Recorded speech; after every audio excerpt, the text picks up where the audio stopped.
बहुत पुराने वक्तों की बात है, जब महलों में बादशाह हुकूमत करते थे और जंगलों में देवों और जादूगरनियों की कहानियां सच समझी जाती थी।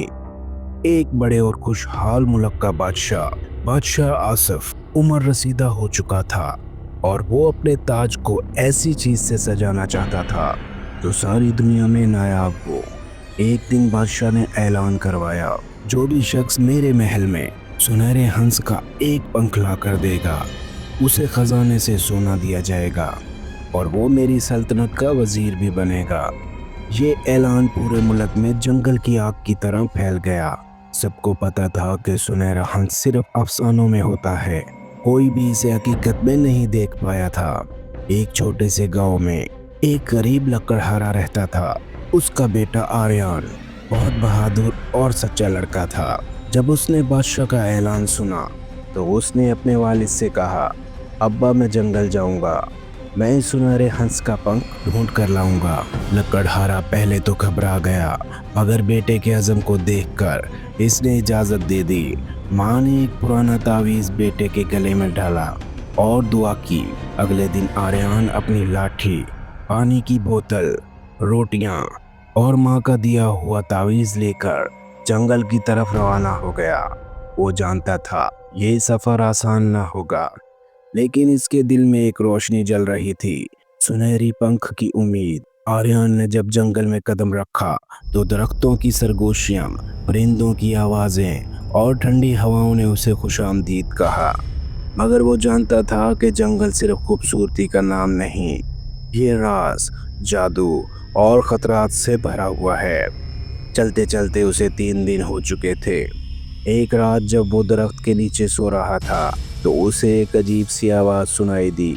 उसने आंखें खोली तो देखा कि एक पुराना जला हुआ दरख्त खुद ब खुद हिल रहा है। दरख्त ने गर्जदार आवाज़ में कहा, ऐ इंसान के बेटे, तो इस जंगल में क्यों आया है? यहाँ से जिंदा वापस जाना आसान नहीं। आर्यन ने हिम्मत से जवाब दिया, मैं सुनहरे हंस का पंख लेने आया हूँ ताकि अपने माँ बाप का फख्र बन सकूं और बादशाह का वादा पूरा हो। दरख्त ने जोर से हंकारा और बोला, अगर तुम्हें पंख चाहिए तो सबसे पहले 3 दरवाजों वाली झील पर जाओ। वहाँ हर दरवाजा एक राह दिखाएगा, मगर सिर्फ एक राह तुम्हें सुनहरे हंस के करीब ले जाएगी। बाकी 2 राहें मौत या भटकने का बायस बनेगी।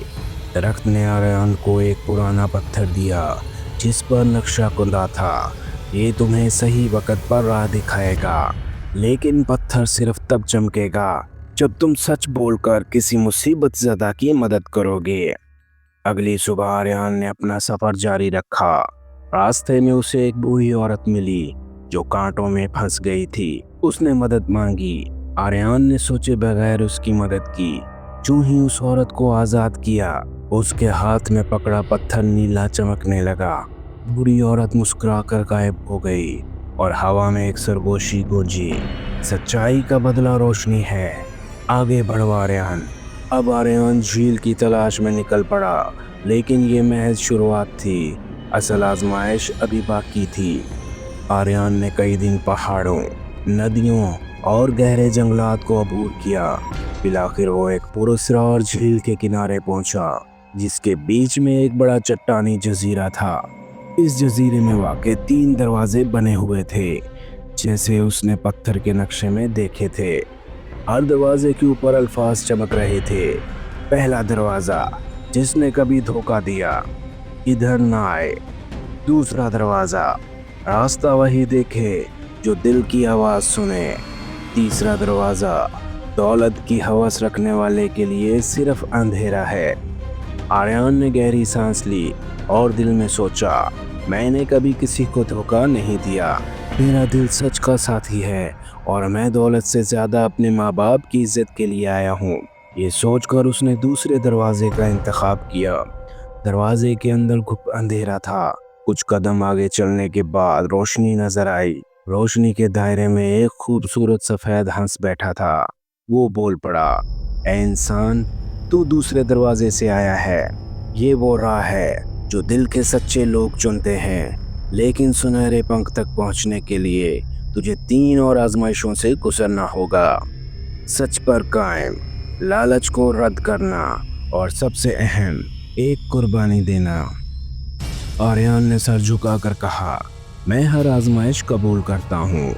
हंस ने अपनी चोंच से एक सुनहरी परों का नक्शा हवा में बनाया और कहा, पहली आजमाइश कल शुरू होगी। अब सो जाओ, क्योंकि कल तुम्हारा ईमान आजमाया जाएगा। रात भर आर्यन को नींद न आई, लेकिन पुरअज़्म था।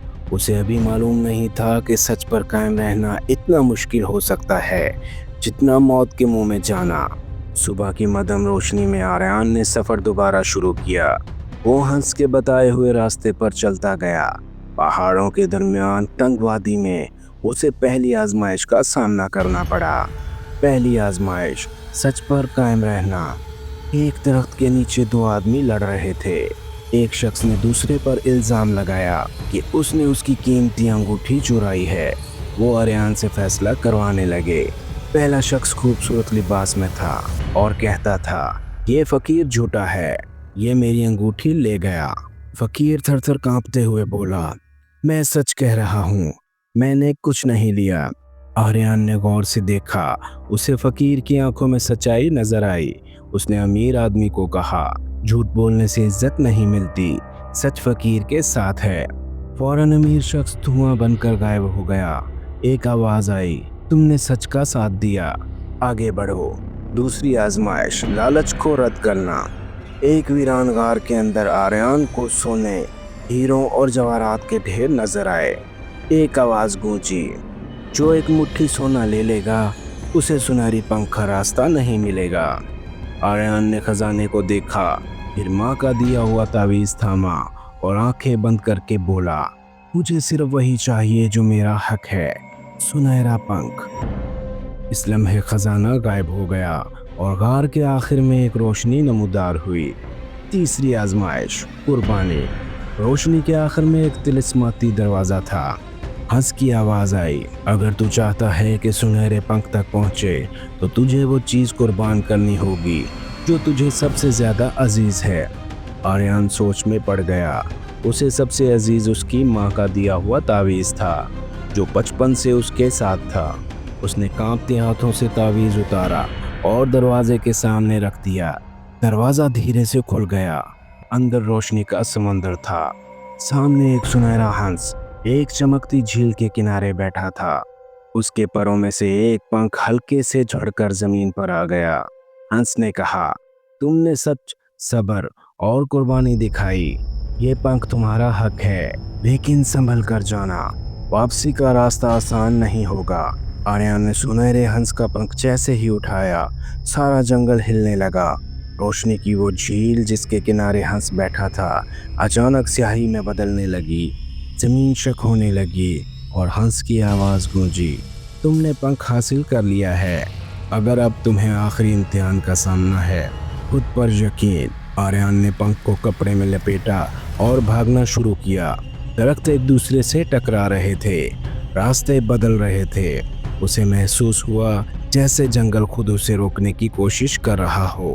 अचानक उसे वही बूढ़ी औरत नजर आई जिसकी उसने पहले ही मदद की थी, मगर अब उसका चेहरा बदल चुका था। वो दरअसल एक जादूगरनी थी। वो हंसी और बोली, अरे नादान लड़के, मुझे वो पंख दे दो, मैं तुम्हें सोना, महल और ताकत दूंगी। आर्यन ने एक लम्हे को सोचा, फिर अपनी माँ की बात याद आई, बेटा, जो सच के रास्ते पर चले वो कभी बीच रास्ते से नहीं पलटता। वो चीख कर बोला, मुझे महल या ताकत नहीं चाहिए, मुझे सिर्फ अपने वादे को पूरा करना है। ये कहकर उसने पंख को दिल के करीब रखा।